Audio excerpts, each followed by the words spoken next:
Crypto is now a super tulip. Monetary policy announcements were never more personal. There I was, on February 10th, anxiously looking at the tulip pot in my garden. It had been a good 10 days, and simply no sign of greenery. Tulip bulbs require cold weather for best results, claimed the packaging pompously. One of my gardener friends had told me to plant the bulbs and then put the pot in the refrigerator. It wants to be in Netherlands, she said in a fake Angers accent. Do the Dutch really talk like that?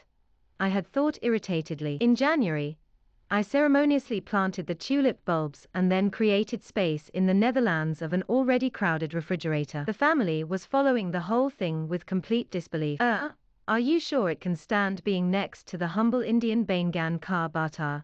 Quipped the hubby. I simply gritted my teeth and sang a Beatles number to it, hoping the Dutch wouldn't really mind the British. I also decided to water it using ice cubes, prompting the family into nicknaming the yet-to-flower tulips as the icebucketulips. After putting up a brave fight for 20 days, the pot was finally taken out into the garden, wherein the Pune weather would hopefully remind it of gentle spring. Nothing. Day 10 and still nothing, when suddenly, my tulip musings were interrupted by all business channels talking about tulip. In the first monetary policy statement after the union budget, the RBI governor has taken a strong stance against cryptocurrencies, saying that they lack the underlying value of even a tulip. I bristled. Not even a tulip. If you ask me, tulip is seriously high value in India.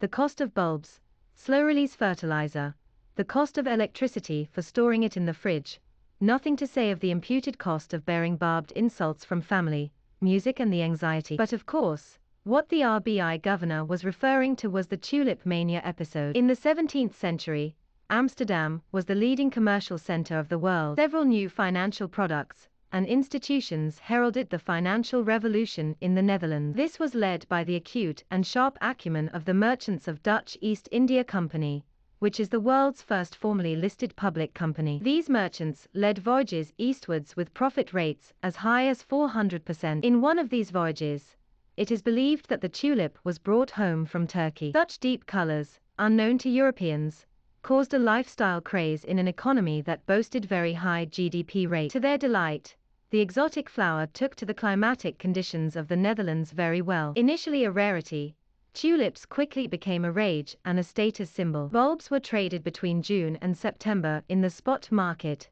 and the prices offered by the growers rose with each season. This was fueled by demand for the tulip from other European countries, so growers could neutralize high input costs through export profit. By 1635, the price of a single bulb was more than the annual wage of a skilled laborer in the Netherlands. Some growers now started buying in order to sell at even higher prices later.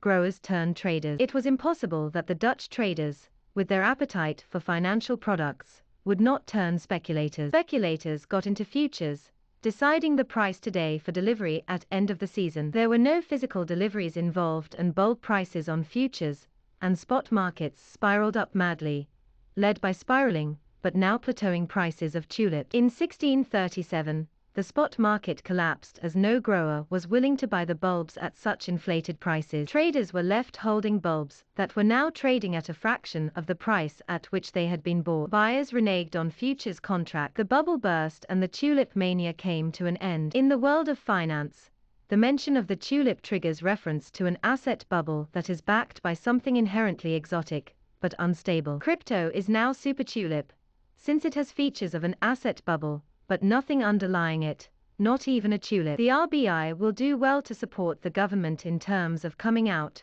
with a regulation policy in this space. In the meanwhile, my personal tulip mania continues.